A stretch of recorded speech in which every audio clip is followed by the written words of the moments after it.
సంగారెడ్డి జిల్లా ముతంగిలోని 202 survey number వ్యవసాయ భూమి తమదేనని కోర్టు ఇంజెక్షన్ ఆర్డర్ ఉన్నప్పటికీ జీపీఆర్ వెంచర్ వ్యక్తులు దౌర్జన్యంగా రాత్రికి రాత్రి గోడ కడుతూ ఇబ్బంది పెడుతున్నారని భగవాన్ దాస్ ఆవేదన వ్యక్తం చేశారు. తమ సర్వే నెంబర్కు వెంచర్కు సంబంధం లేదని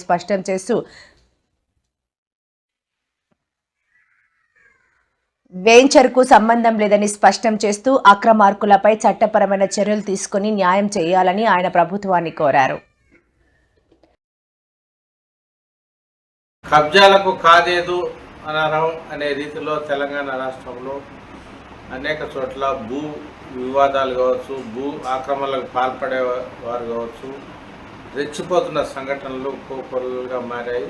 దీనికి సంబంధించి అటు పాలక వర్గాలు కానీ ఇటు అధికార యంత్రాంగం కానీ నిస్తేజంగా వ్యవహరిస్తున్న క్రమంలోనే సామాన్యులు, ముఖ్యంగా లబ్ధిదారులు కావచ్చు, ఇటు పట్టాదారులు కావచ్చు, ఇటు భూములు కొనుక్కున్న యజమానులు కావచ్చు లబోదిపోమంటున్న పరిస్థితిని అయితే మనం చూస్తున్నాం. ఒకవైపు నిర్దిష్టంగా వ్యవహరించి వివాదాలకు చెక్ పెట్టాల్సిన అటు రెవెన్యూ అధికార యంత్రాంగం కావచ్చు, పోలీసు యంత్రాంగం కావచ్చు బడాబాబులకు మద్దతుగా నిలుస్తున్న క్రమంలోనే ముఖ్యంగా భూముల యజమానులకు రక్షణ లేకుండా పోయిందనే అపవాదం అయితే ఇటీవలి జరుగుతున్న పలు కారణాల నేపథ్యంలో మనకు తేటతెల్లమవుతుంది.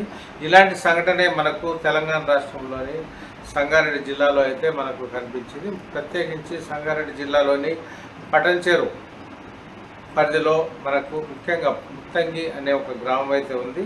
అక్కడ సంబంధించి అయితే 2002 సర్వే నెంబర్ సంబంధించి అయితే ఒక వ్యవసాయ భూమిని భగవాన్ దాస్ అనే వ్యక్తి అయితే అన్ని పత్రాలు సరిచూసుకున్న తర్వాతనే కొనుగోలు చేయడం అయితే జరిగింది అని భగవాన్ దాస్ ఈ సందర్భంగా మీడియా ప్రతినిధుల సమావేశంలో అయితే ప్రకటించారు. మరోవైపు తాము లీగల్గా అన్ని డాక్యుమెంట్స్ కలిగి ఉన్నామని, మరోవైపు ఇదే భూమిపై ఇంజెక్షన్ ఆర్డర్ కోర్టు నుంచి కూడా తెచ్చుకున్న పరిస్థితి ఉందని కూడా భగవాన్ దాస్ స్పష్టం చేయడం జరిగింది. అయినప్పటికీ జీపీఆర్ వెంచర్ వాళ్ళు ఈ భూమిలో తమకు కూడా భూమి ఉందంటూ రాత్రి గోడగట్టేందుకు ప్రయత్నాలు ప్రారంభించామని, తమపై దౌర్జన్యం చేయడానికి కూడా ఏమాత్రం వెనకడుగు వేయడం లేదంటూ భగవాన్ దాస్ ఆందోళన వ్యక్తం చేశారు మీడియా ప్రతినిధుల వద్ద. దీనికి సంబంధించి అన్ని లీగల్గా డాక్యుమెంట్లు ఉన్నప్పటికీ అవతల సైడ్ ఏమున్నాయో కూడా తెలియకుండానే ఈ కోర్టు ఇంజెక్షన్ ఆర్డర్ ఉన్నప్పటికీ కూడా బేఖాతరు చేస్తూ నిర్లక్ష్యం వహిస్తూనే దౌర్జన్యం దిగుతున్నారని ఆయన ప్రశ్నిస్తున్నారు. మరోవైపు రాత్రికి రాత్రి గోడ కట్టాల్సిన అవసరం ఏంటని కూడా ఆయన నిలదీస్తూనే భూమి యజమాని అయినా ముఖ్యంగా లీగల్ పరంగా చట్టపరంగా ఓనర్ను కూడా ఆయన తమ భూమిపై వచ్చే వారిపై ముఖ్యంగా ఆక్రమించాలని చూసే వారిపై కఠిన చర్యలు తీసుకోవాలని భగవాన్ దాస్ ఈ సందర్భంగా మీడియా ప్రతినిధుల వద్ద గోడుమంటూ తెలియజేయడం జరిగింది. దీనికి సంబంధించి అధికార యంత్రాంగం కానీ